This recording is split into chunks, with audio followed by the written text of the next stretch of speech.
Les pierres de Toscane, je les ai trouvées d'une façon tout à fait accidentellement. En fait, je les ai trouvées. J'ai découvert un musée à Florence où elles sont exposées. Un musée qui a pour nom l'Opificio delle Pietre Dure, où sont réunies ces pierres, ces marbres paysages florentins, ces pierres à masure, ces marbres uniformes, tels qu'on peut les appeler, ces pietra paesine en italien.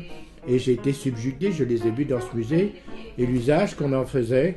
Bon, ce musée est resté pour moi un centre du monde émotionnel. Hein. Alors, après les avoir vus, j'ai été voir le conservateur, à qui j'ai demandé si on en trouvait dans le commerce, si on pouvait en acheter, parce que j'avais tout de suite évidemment envie d'en acquérir, d'en avoir.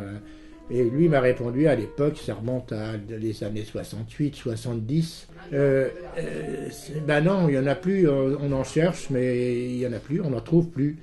Et bon, alors j'ai pris mon parti d'aller quand même fouiller dans les vieilles rues de Florence. J'en ai retrouvé chez des artisans des petits morceaux.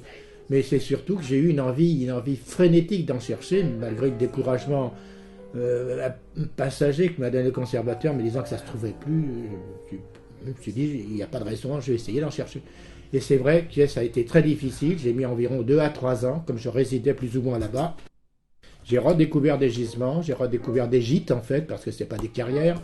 Ce sont des gîtes qui sont plus ou moins situés dans les collines, que les bouleversements des bulldozers pour remettre en état les champs afin d'y planter du vignoble ou des oliviers ont facilité la tâche permettant de retrouver. J'en ai retrouvé.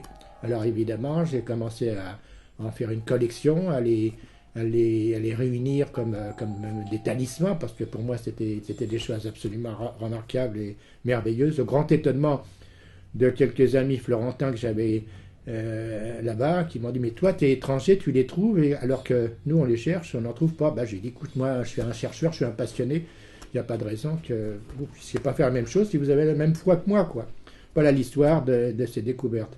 Alors ensuite, évidemment, je me suis ingénié, si je peux employer cette expression, à les ouvrir, à les couper, à les révéler, et bien entendu maladroitement, parce qu'au départ, je n'avais pas une formation de tailleur de pierre. Et j'ai fait beaucoup de gâchis, j'en ai jeté des quantités parce que je les avais mal coupées, puis peu à peu, j'ai commencé, avec le temps et l'expérience, à prendre conscience de ce qu'il fallait faire, les couper de tel sens, et surtout de les détecter et de trouver celles qui me paraissaient les plus remarquables. Ça s'est pas fait du premier jour, du jour au lendemain, ça c'est évident.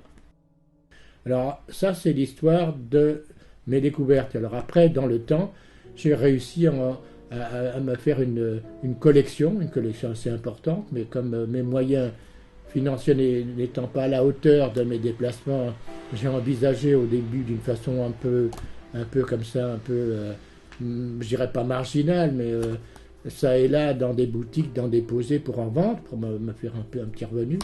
Et puis bon, j'ai vu que l'intérêt pour ces pierres était évident, quoi. C'est des choses absolument merveilleuses. Ces pierres représentent des paysages, représentent des marines, comme on peut les voir sur les photos de Raphaël Salzedo, qui m'en a photographié une grande partie de ma collection. Donc elles ne peuvent pas laisser indifférentes. C'est magique, c'est de l'art dans la nature. Après 40 ans d'expérience, 40 ans de prospection, 40 ans de passion. Et bon, voilà, le résultat est là. C'est que je fais connaître ces pierres qui sont absolument des choses magnifiques et que la nature a faites dans le temps sur des milliers, voire des centaines ou des millions d'années. Et ça ne peut pas laisser indifférent les gens qui y sont sensibles, parce que c'est la beauté même, c'est la beauté sortie de la gangue du sol, du monde, de la pierre et de la géologie, et en même temps de la poésie et de l'interprétation de ce que le regardeur, celui qui les admire, qui les contemple, peut en tirer silencieusement de leur aspect profondément remarquable. Esthétiquement, le mot est un peu en dessous de la vérité, parce que dans la nature, il n'y a jamais de faute de goût. Comme on peut le voir, ces pierres sont toujours avec des teintes réussies. Voilà, en somme, voilà, toute ma démarche a abouti à ça. Le lieu, c'est autour de Florence, c'est dans les collines. Donc je les ai trouvés au détour des chemins, là où je voyais des chantiers, des champs qui avaient été éventrés littéralement. Je raconte l'histoire au départ quand même pour ces pour ces plantations, ce sont des propriétés agricoles qui ont été délaissées depuis 2 ou 3 décennies par les paysans. Les enfants, ayant mieux à faire à travailler en ville, le monde moderne étant ce qu'il est, on laisse les terres, on délaisse la vie paysanne au profit de quelque chose qui n'est pas pour donner du bonheur, peut-être davantage, mais pour apporter un bonheur matériel qui n'existe plus dans les champs par la rentabilité dérisoire des cultures. Et alors ces terres ont été reprises sur des collines entières par de puissantes coopératives qui ont défriché et qui ont replanté donc en général du vignoble ou des oliviers sur des pans entiers de collines. Et alors évidemment pour moi c'était C'est-à-dire que la terre a été retournée. Alors, la terre a été retournée, mais sur une grande profondeur, puisque quand on plante du vignoble ou des oliviers, c'est pas semé en surface comme on fait pour des céréales, c'est enfoncer des pieds de vigne, c'est minimum 1,5 mètre de profondeur. Et puis alors, sous la terre arable, qui fait très variable, elle peut faire 1,5 mètre, elle peut faire 1 mètre, parfois elle fait même moins, il y a ces couches de pierre qui sont des strates.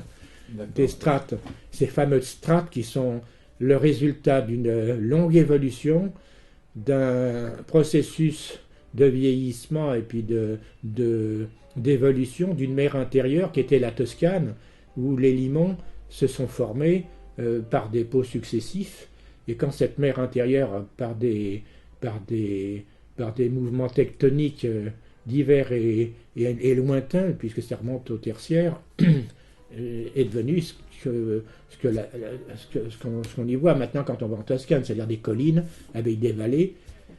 Donc ces limons sont devenus des marnes, soulevés par le mouvement orogénique du sol, et ces marnes sont devenues après, dans les révolutions successives et finales du moins jusqu'à présent, des marbres qui se sont disloqués du fait du plissement des collines. Et alors ça se forme par strates, et je les sors avec... au début, je les sortais à la pioche ou à la pelle, et maintenant, évidemment, j'emploie des moyens beaucoup plus efficaces, c'est-à-dire la bulldozer, petite tractopelle. Et alors, donc, ça fait comme des dallages disloqués que je fais sortir, et puis, évidemment, que je ramène dans mon atelier pour les... Alors, elles sont toujours coupées en fonction de leur position dans le sol, de haut en bas ou de bas en haut, jamais latéralement, sauf quelques rares pierres qui ont plusieurs dimensions d'expression de paysage ou d'intérêt graphique. Mais les pierres purement paysage, les marbres uniformes, celles que vous avez devant les photos, que vous admirez, sont coupées dans leur sens, l'ensemble de leur verticalité, c'est-à-dire de leur accumulation de dépôts.